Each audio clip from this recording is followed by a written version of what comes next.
Hello and नमस्कार दोस्तों। जैसे कि आप सभी को पता है, सपना जैसे ही अपने ससुराल आने के बाद सपना के 2 दिन से कोई व्लॉग नहीं आए।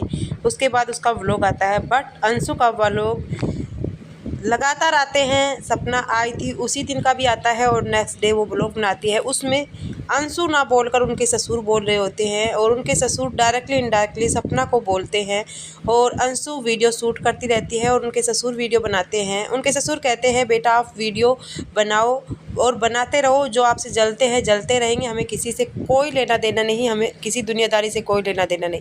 वहीं पर उसकी सास अंशु के आंसू पोंछते हुए दिखाई देती है और अंशु कहती है, शायद लोग यही चाहते हैं मैं व्लॉग छोड़ दूं, मैं अपनी पढ़ाई लिखाई छोड़ दूं, मैं अपनी कैरियर की तरफ ध्यान नहीं दूं। तो डायरेक्टली इनडायरेक्टली वो सपना की ओर इशारा कर रही थी।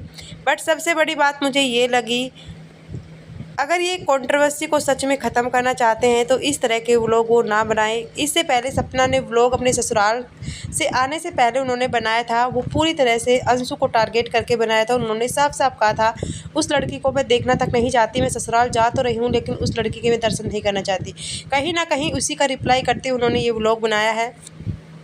तो बात पहले सपना ने छेड़ी थी और सपना ने सोचा था शायद मुझे अच्छे व्यूज़ वगैरह मिल जाएंगे, लेकिन कहीं ना कहीं लोगों ने सपना को हेट दिया वहाँ पर। अभी कुछ लोग ये भी बोल रहे हैं कि जो अंशु है वो बहुत ज़्यादा गलत है, वो उन 2 बच्चों का हक खा रही है और कोई भी इंसान किसी दूसरे का हक खाकर कभी खुश नहीं रह सकता। अगर आज उनके भाई ज़िंदा होते, क्या वो इसी तरह से हरकतें करती? वो जो भी कर रही है वो बहुत गलत कर रही ही है और कुछ लोग सपना को यहाँ गलत ठहरा रहे हैं। बट मैं यह कहना चाहूँगी, गलती दोनों ही तरफ से हुई है। सपना ने घर छोड़कर गलती की है, वहीं पर अंशु ने अभी जो भी चीज़ें कर रही है वो गलत कर रही है। एक ने तो इतने गलत इल्ज़ाम लगा दिए अंशु के ऊपर कि आप समझ भी नहीं सकते। उस लड़की ने इतना गंदा बोला है। उसके बाद उस लड़की का कहना है कि ये इन्हीं की बेटी है, ये इनकी नाजायज़ औलाद है। और उसने ये भी कहा है कि अंशु को हम स्टार्टिंग से देख रहे थे, ये कितनी ज़्यादा लालची है, ये है वो है, और ये पापा जी के साथ किस तरह से बिहेव करती है, जो कि देखने में बहुत गलत लगता है। तो इस तरह की जो भी इमेज लोगों के अंदर बनी है, कहीं ना कहीं सपना ने अपने ससुर के बारे में गलत इल्ज़ाम लगा के उनकी रिकॉर्डिंग वगैरह जो भी सुनाई है, उनके ऊपर जितने गंदे लक्ष्य लगाए थे उन्होंने, उन्हीं की सोच लोगों से बदल गई है। कहीं ना कहीं वही सास ससुर सबको अच्छे लगते थे, वही अंशु सबको अच्छी लगती थी, आज सबको खटक रही है। क्यों खटक रही है? कहीं ना कहीं अंशु मतलब सपना ने ये सब कुछ किया था। पहले सपना ने स्टार्टिंग की थी, अब बाद में ये लोग भी नहीं रुकने का नाम नहीं ले रहे हैं। और एक ने तो ये कह दिया है कि सपना आज़ादी चाहती थी, इसी वजह से इन बूढ़े माँ बाप को छोड़कर चली गई है और आज वो अपना हक चाहती है। इन बूढ़े माँ बाप का क्या कसूर था जो जिन्होंने अपने बेटों को खो दिया?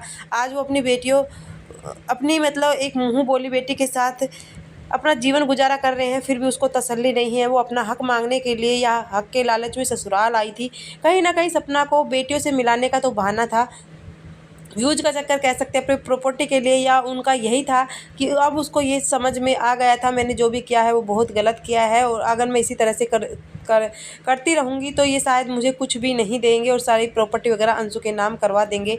बट अभी उन्होंने अंशु के बारे में जो इतना गलत बोला है तो उसके बारे में खुलकर उसके ससुर ने बोल दिया है कि हमने अंशु को शादी से पहले नहीं, राजी और सूरज की शादी से पहले अंशु हमारे पास रहती थी, एक बच्ची की तरह हमने पाला था। 3 साल की थी तभी ये हमारे घर पर आ गई थी। अगर हम शादी के बाद लेकर आते तो लोग कह भी देते कि शादी के बाद लेकर आए थे, प्रॉपर्टी का लालच था, ये था वो था। आज हमारे बेटे हमारे साथ नहीं है, हमारी बहू हमें छोड़कर चली गई हैं, हमें पोतियों की याद आती है तो उनसे बात तक भी नहीं होती है। और ये लड़की जब दोबारा से हमारे मतलब कहीं ना कहीं सपना ने इनको भी अपने मायके भेज दिया था। आपने देखा था 1 साल इसकी पढ़ाई की भी ऐसे ही बर्बाद हो गई है और कहीं ना कहीं अब ये सेटल हुई है दोबारा से आकर, तो ये लोगों को रास नहीं आ रहा है और वो नहीं चाहते हैं कि अंशु इस घर में रहे।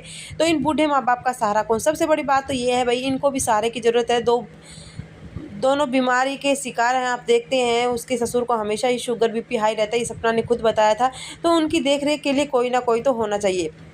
और अंशु उन्हें हमेशा अपने मम्मी पापा बोलती थी और वो भी उन्हें बेटी की तरह ही ट्रीट करते थे। सपना भी उन्हें इतने अच्छे से रखती थी, बट आज ये जहर किस नाम का घुल रहा है? ये सब प्रॉपर्टी का खेल है। और सोशल मीडिया से जितना मैं तो कहती हूँ मतलब दूर रहें, अपने घर की चीज़ों को दूर रखा जाए उतना दूर रखना चाहिए। अब ये कंट्रोवर्सी जितनी होती है ना, मतलब सही है, शौक है तुम्हारे, सोशल मीडिया पर अपने व्लॉग्स बनाओ, अपनी लाइफ दिखाओ, बट ये बीच में बातें जो आ जाती है ना, ये बहुत ज़्यादा गलत है। घर का जो मैटर आता है वो बहुत गलत है, कहीं ना कहीं आपके आगे के जीवन के लिए बहुत ही घातक साबित हो सकते हैं। तो मैं तो ये अंशु से भी यही कहना चाहूँगी कि अगर वो व्लॉग बनाए तो नॉर्मल अपने व्लॉग बनाए, किसी तरह की इस तरह की कंट्रोवर्सी में ना फंसे, इस तरह की प्रॉपर्टी वगैरह की चीज़ें या कोई भी बातें इस तरह से किसी के बारे में उल्टा सीधा ना बोले, डायरेक्टली इनडायरेक्टली, क्योंकि बाद में ये चीज़ें बहुत बड़े, छोटी छोटी चीज़ें बहुत बड़ी रूप ले लेती हैं और उन चीज़ों को समेटना बहुत मुश्किल हो जाता है और बाद में वो चीज़ें समझ में आते हैं, काश वो चीज़ हम ना करते।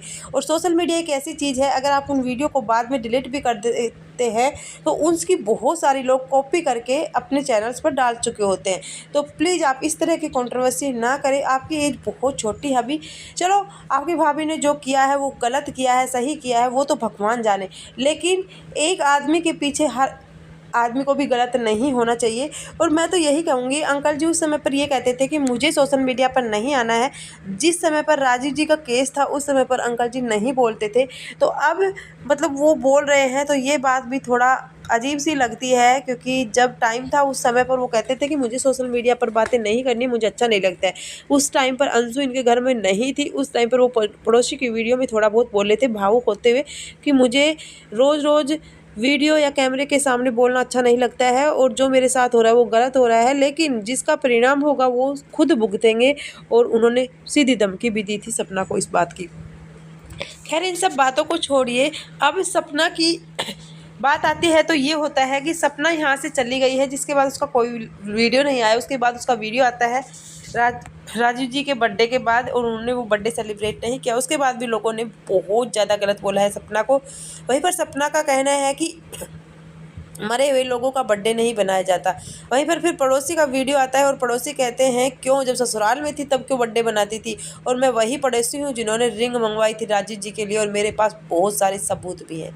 तो खैर आपको क्या लगता है ज़रूर बताएं।